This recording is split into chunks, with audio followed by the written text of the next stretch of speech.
All right, I think it's 9:40, a little bit past, and I heard a bell, but I didn't know that was exactly. I thought there might be another bell to warn me, but we're going to go ahead.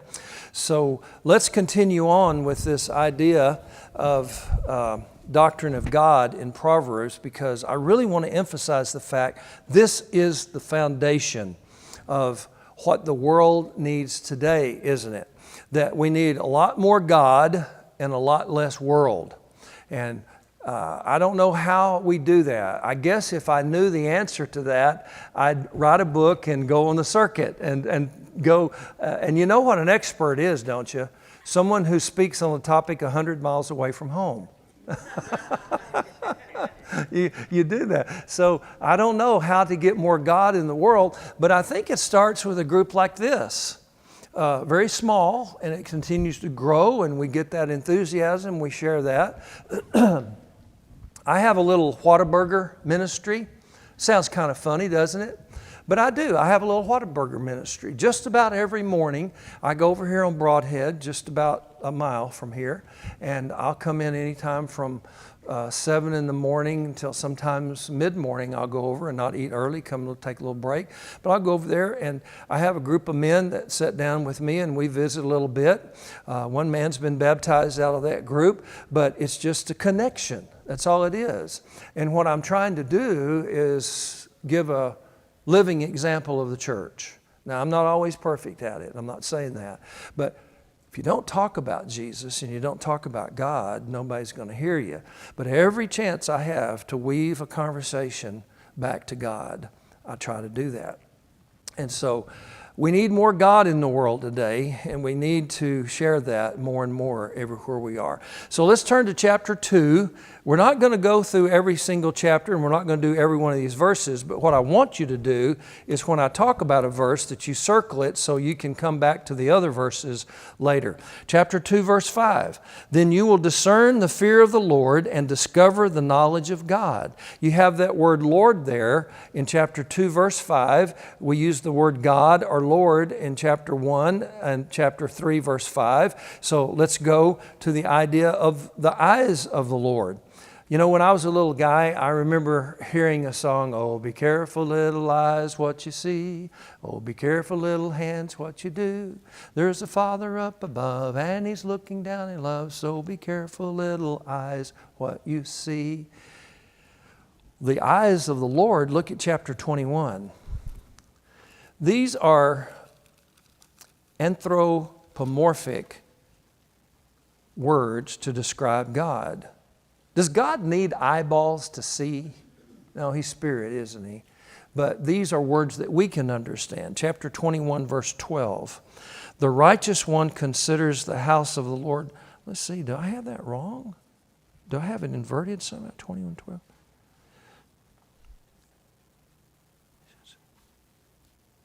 Oh, here we go. Verse 10, the soul of the wicked desires evil. His neighbor finds no favor in his eyes. Well, I apologize. Somebody want to run this and see if they can find it. I need to correct that. I may have inverted a passage. Let's look. There you go. Thank you. 22:12, not 21. I will tell you that when you start typing this many verses, it's near to impossible to have it perfect. So chapter 22, verse 12. Thank you, Diane. The eyes of the Lord preserve knowledge, but He overthrows the words of the treacherous man. We don't think about God having eyes, but He's seeing what's going on. And we need to realize that the eyes of the Lord help us preserve knowledge. He overthrows the words of a treacherous man. So break that down. Break that down for me in ways that all of us could understand.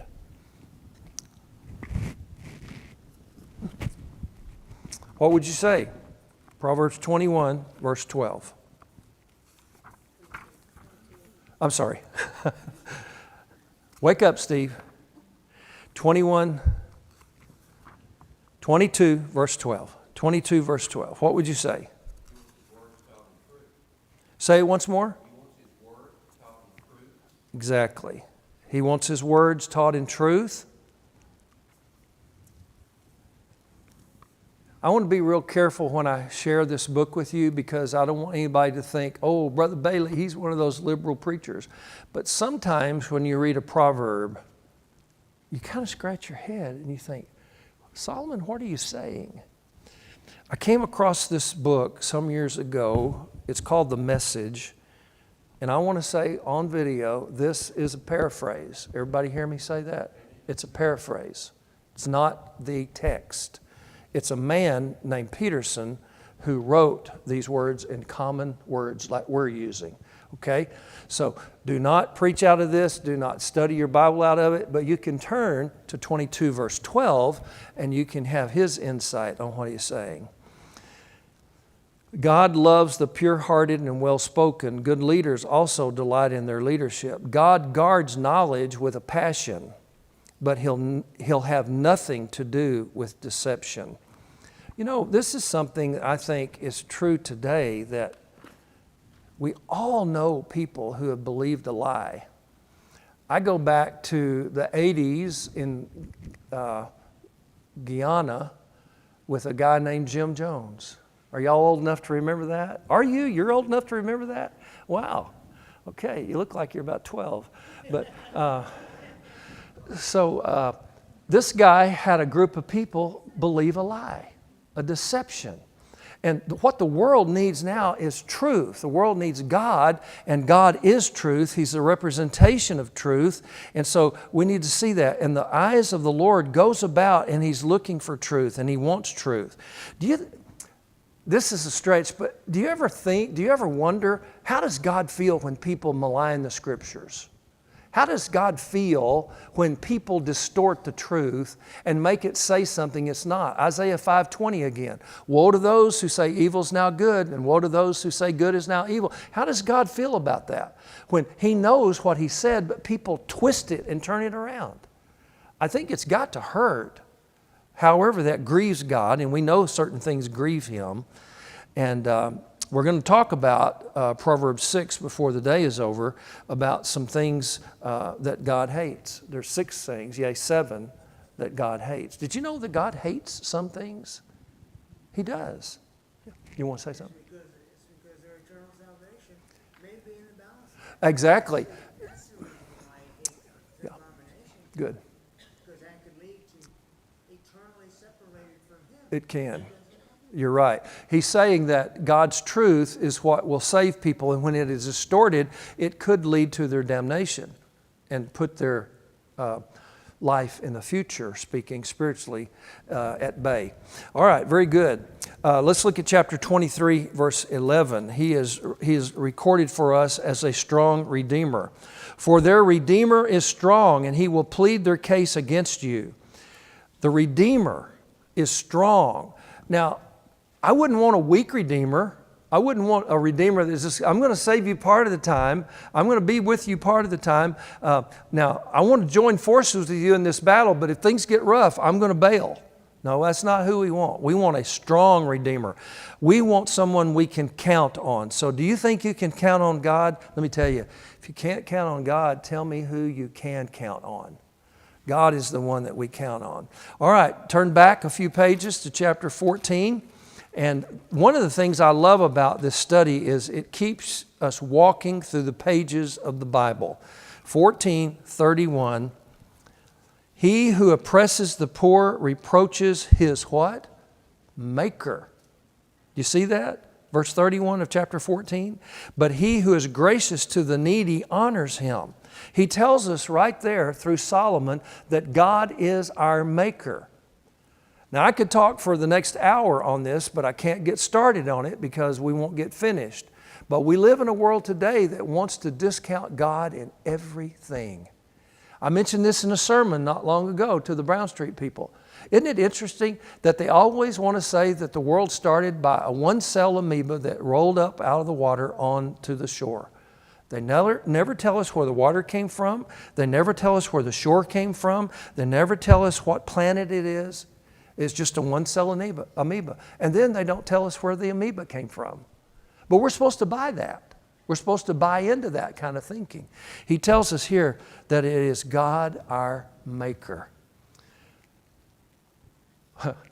I'm so flooded by memories right now that of our daughter because I guess Larry and Della, y'all being in here has made me think so much about Erin. But when she was a little girl, I can just remember having discussion after discussion with her. She would ask me, Daddy, where did that come from? Wow.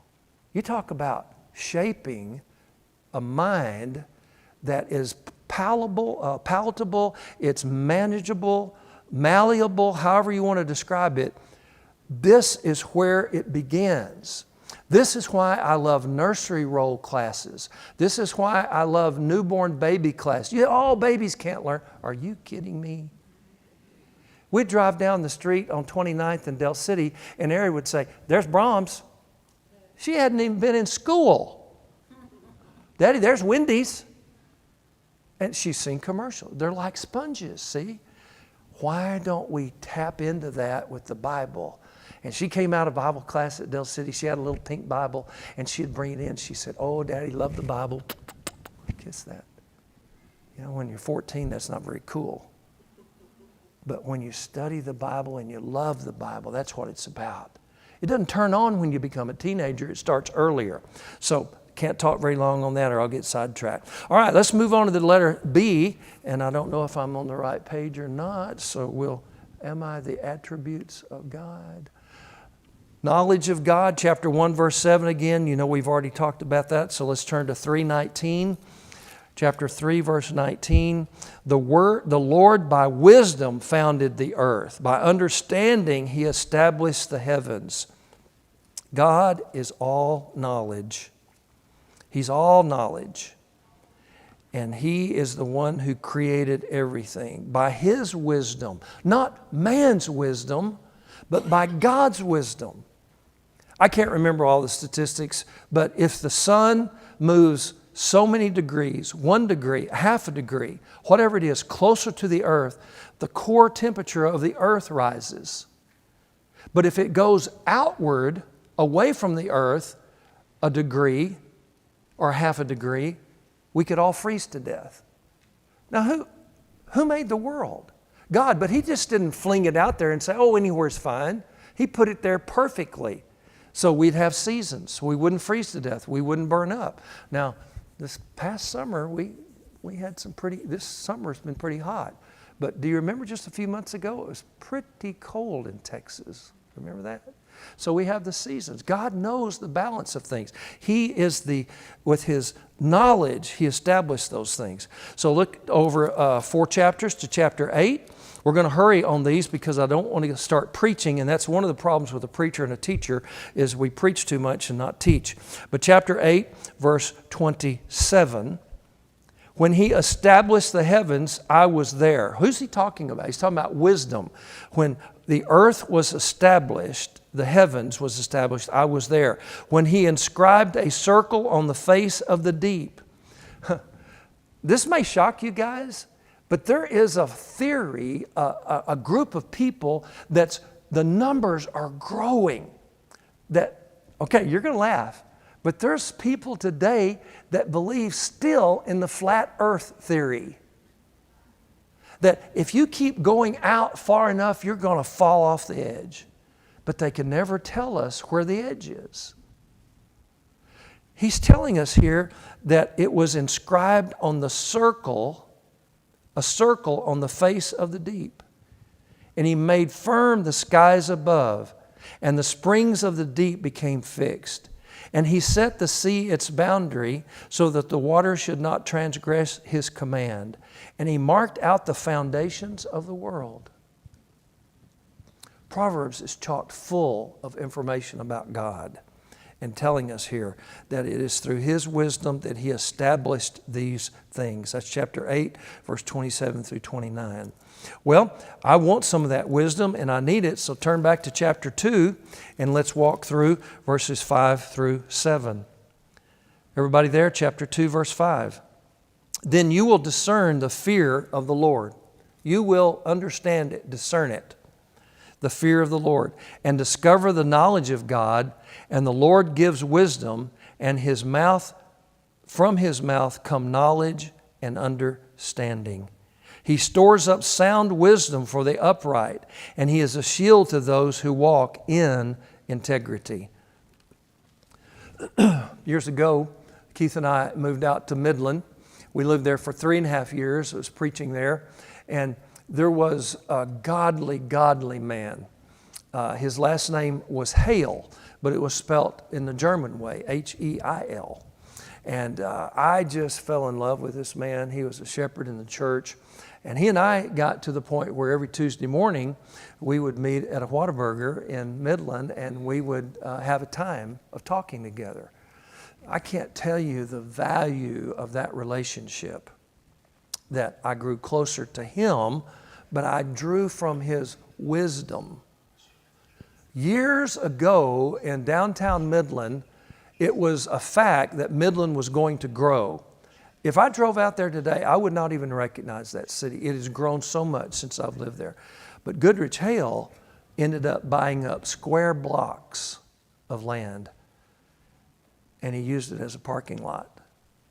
And every month he got revenue, until the day he died. Steve, Yeah. When the devil and the Lord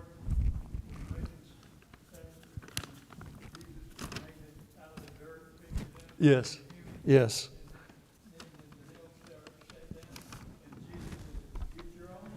Get your own dirt if you're going to do that. That's right. The devil doesn't know how to do that, does he? I don't know if I'm going to make it today. It's still early and I'm already fading here. So let me take a sip of water. Sorry.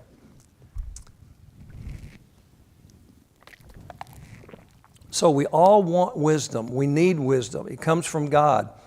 There's several other verses there that you can run later today and look at those as you might want to teach this in the future. Well, some people say, well, where is God? I love this old account that the Russian cosmonauts went up in space, and they finally got some cosmonauts to go up. And the first thing they did, they reported, we looked out our window, we did not see God. Well, like he was going to be flying right along beside them, and some kind of imagery.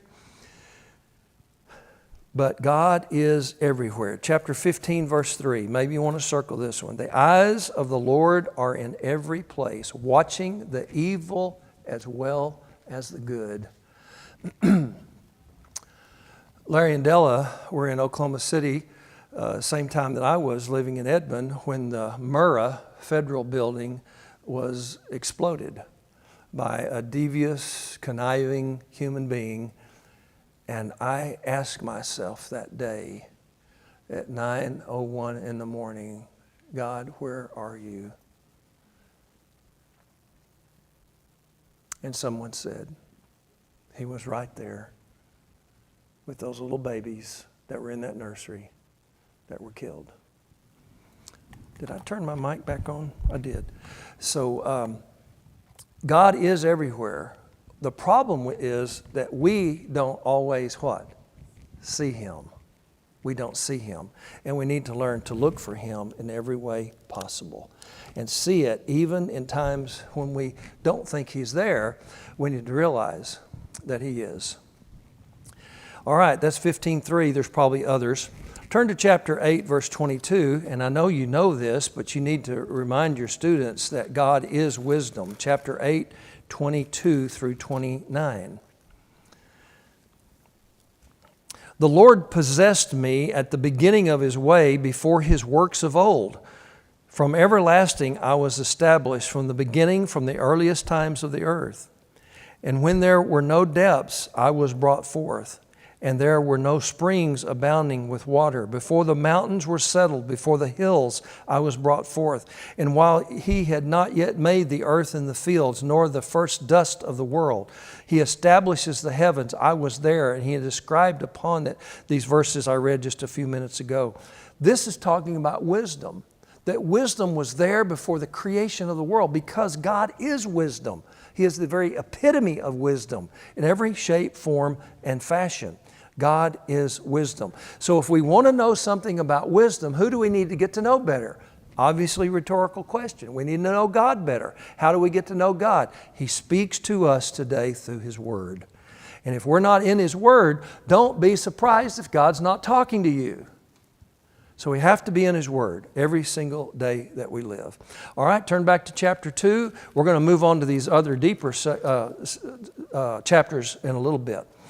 Chapter 2, verse 8. Guarding the paths of justice, and He preserves the way of His godly ones. He preserves the way of His godly ones.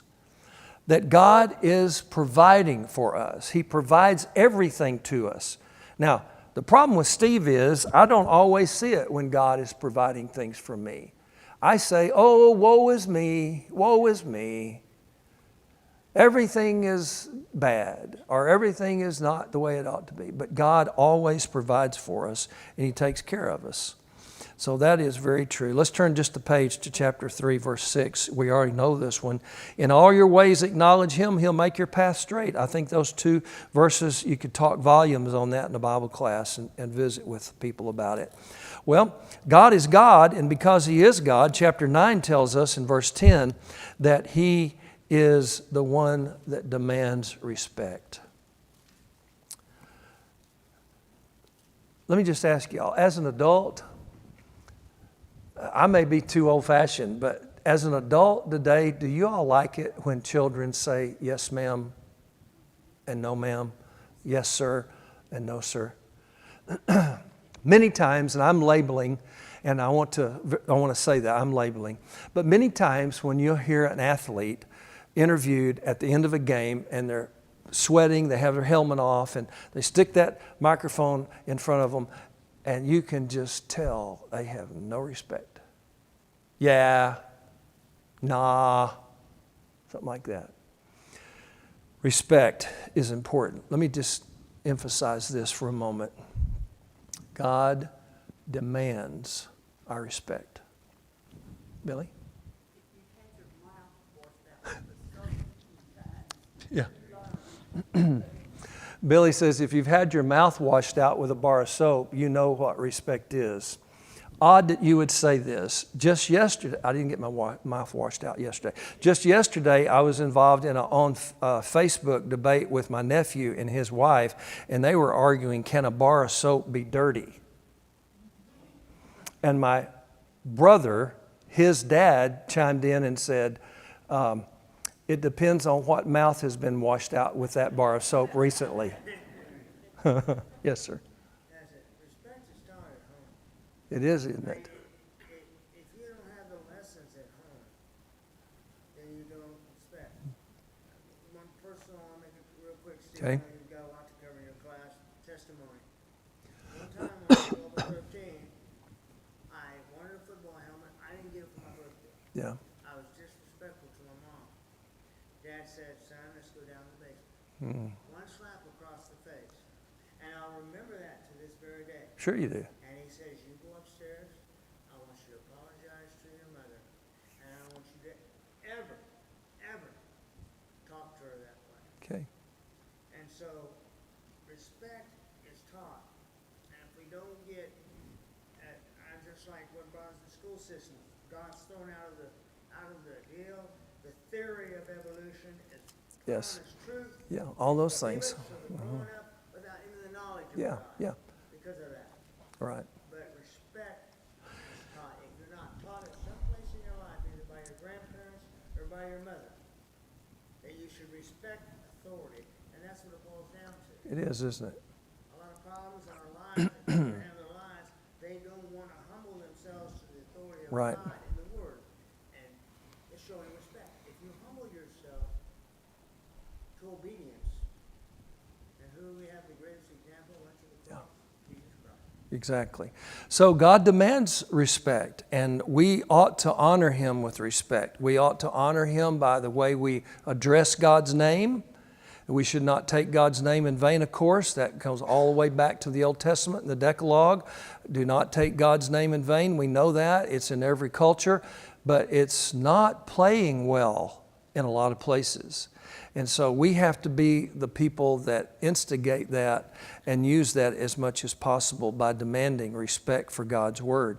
Maybe you've been in a situation like I have sometime, sitting at a booth, say at Whataburger or some other place, and someone nearby is just cursing and just saying things, and you have children with you.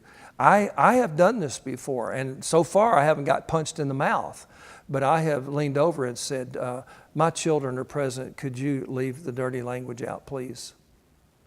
Oh, I'm sorry, sir. Most of the time, that's what's said. But if we don't say anything, it gives the what? Approval. So when our kids do something at 2 and 3 years old, oh, isn't that cute? Let's put that on video. Let's put that on Facebook. Let me tell you, and I'll probably get some criticism of it. It's not pretty when you're 16. It's not cute any longer. And if parents don't get a hold of that, the respect will not come later because it'll be gone. So we have to respect God in every way, and I think that filters down through everything.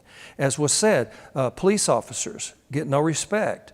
School administrators, less and less respect. Teachers, less and less respect.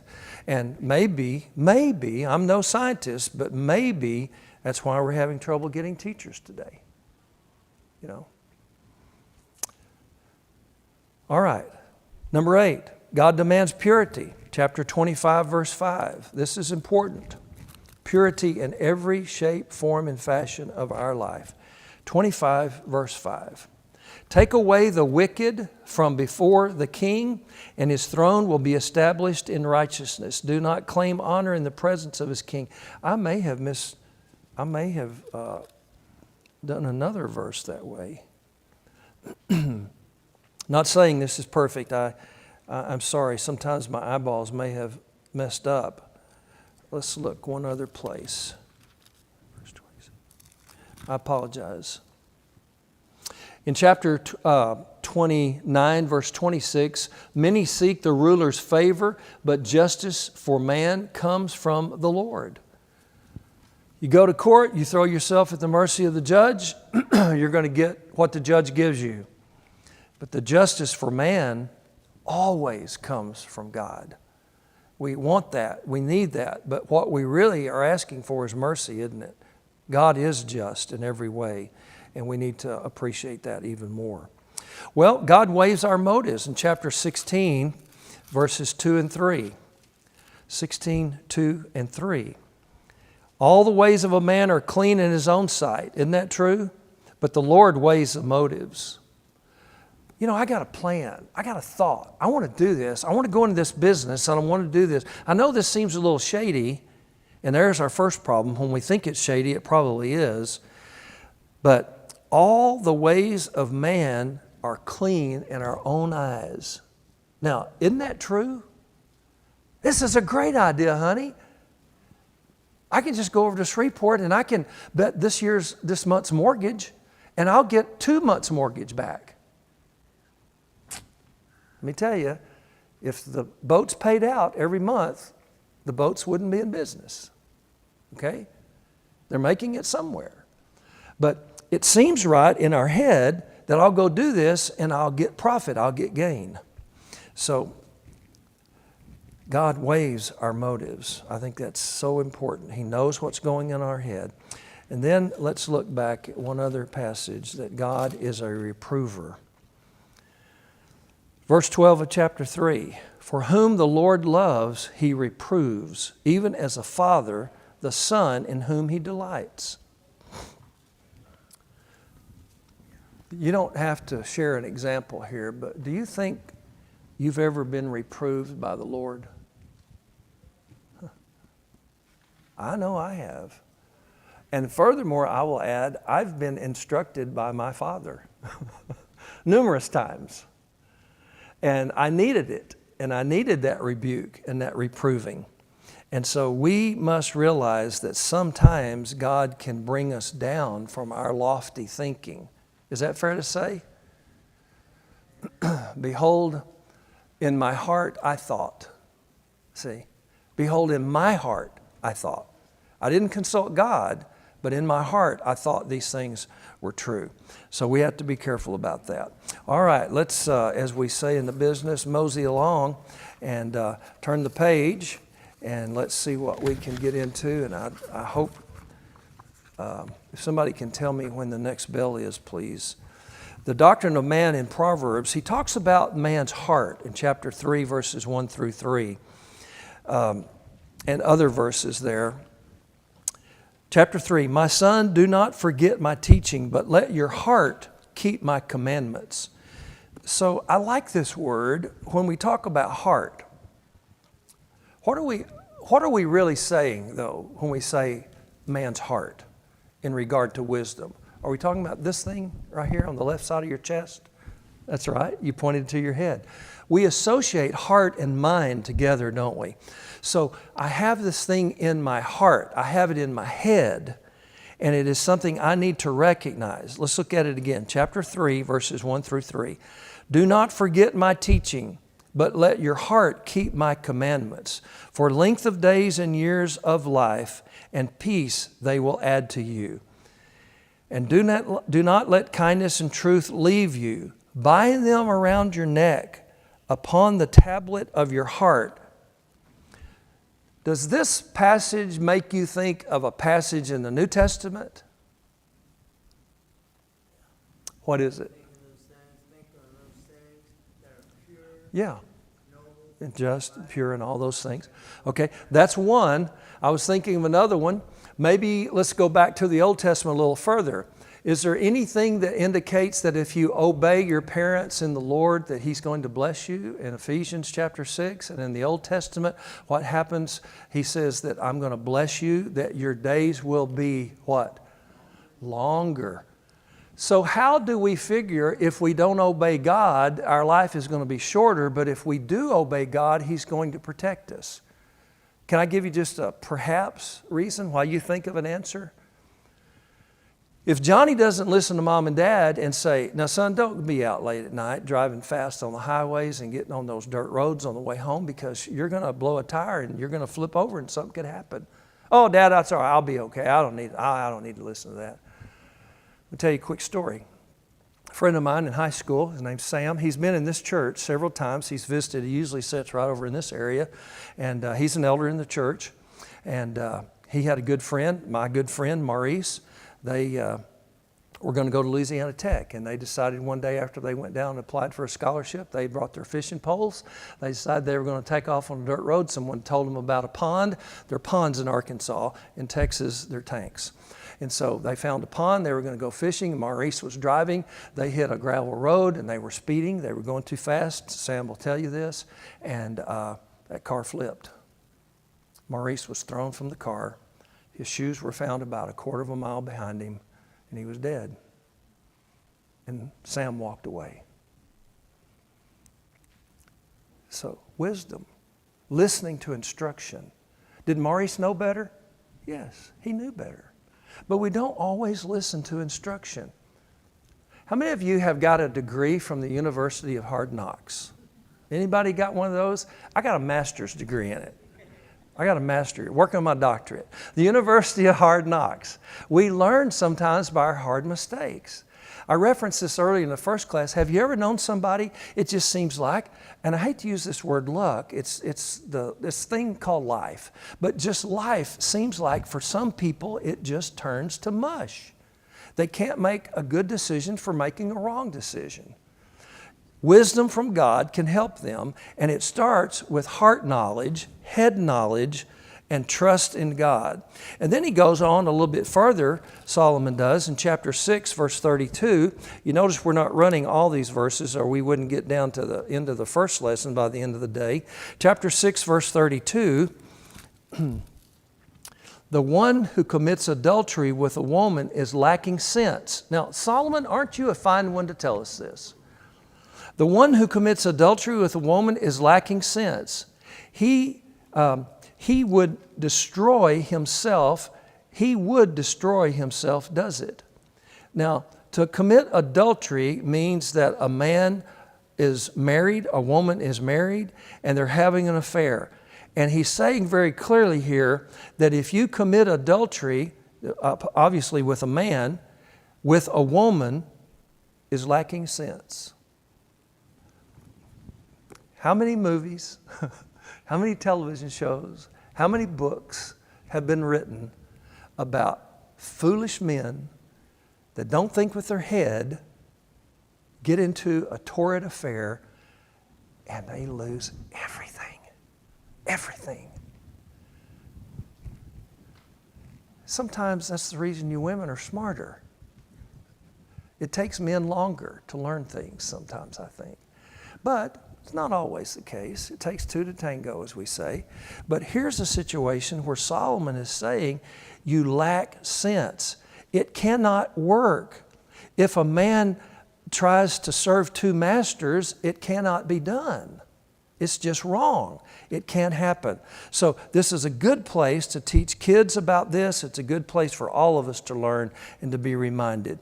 Well, we have the heart, we have the soul of a person that it says he would destroy himself. And I think he's talking here spiritually about being destroyed, because I have known man after man in the church who's gotten involved in a torrid affair, who's left his wife, left two small babies, and lives with someone, never darkens the door of the church building again, and just die and think everything's going to be fine. Let me tell you, I mean this with all sincerity. There is a payday coming. God is going to make all things wrong right someday, however he sorts that out. And so the soul can be destroyed. A person's life can be destroyed. Look at chapter 25, verse 28. 25, verse 28. Are you there? You're ahead of me if you are. Like a city that is broken into without walls is a man who has no control over his spirit. I've been to Greece a couple of times. I've been to Israel. I'm going to go back this year. I have not visited any major old city in Israel that did not have a wall around it. I want you to think about that. What is a wall for? Protection. What else? Protection is one, and it's included in this. But a wall, when you have a gated community, what's it telling the community? What? Control. You're not getting in here unless you have the pass. Only certain people can be here. And so a city that has a wall around it has a fortress. There's going to be people, archers perhaps, up on a high point. There's going to be guards looking, and it's going to protect that. But if you do not have a wall around your life spiritually, what's the devil going to do? He's going to attack at your most vulnerable place. The Great Wall of China. The Great Wall of China. I think it's about 16,000 miles. I could be wrong about that. You could probably Google that right now and somebody can tell me. But you know how many times the Wall of China has been penetrated? Several. You'd think it wouldn't be because China is such a powerful nation. But every single time it's been penetrated, you know how it was done? The guards were paid off. They were sitting there protecting the fortress. And someone came along and offered them a little paoli, and they penetrated the city. They got over the wall. I'm not going to call any names, but could that be happening in the capital? I'm just asking. Could that be happening in real life today? It could be. But more importantly, is it happening in your life? Is it happening in my life? Have my walls of defense broken down to the point to where Satan has gotten in, and we're paying a terrible, terrible price for that? Yes, sir. One of the Christian graces is the most important in this day and age of uncontrol. Jesus said, develop self-control. Self-control, and boy, we don't have much of it, do we? Great sin. Yeah. When you lose self-control. I agree. We lose self-control, and there's a lot of that going around today. Ecclesiastes addresses this in the 12th chapter as well, the next book that Solomon wrote. So I want to close this section with the duration of man. Chapter 4, like I said, our fingers are going to do a lot of walking. Chapter 4, verse 10. Hear, my son, and accept my sayings. Solomon speaking here. And the years of your life will be many. If you do what God wants you to do, the years of your life are going to be many. Now, things happen. We live in a world where we're not protected by bubble wrap all the time. Our cars don't have bubble wrap around them. Accidents happen. People get injured. Illness comes into our life. But he's speaking here in a spiritual sense that the years of your life may be many. The duration of your soul. What is the duration of our soul when we go to heaven? Does it have an expiration date? No, it has no expiration date. No time limit. We're going to be with God forever and ever and ever and ever. Amen. Forever. So the doctrine of man has a heart, he has a soul, we have a spirit, and the duration of man is determined by the way we live here on this earth and how God is going to take care of us. Is that the end of this class period? Okay, see, I'm learning. I'm a slow learner, like I told you, but I'm learning. Let's take our break. I see some people in the hallway. If you need a drink of water, there's restrooms on each end of this hallway and water fountains in the same place, okay? Thanks for your attention.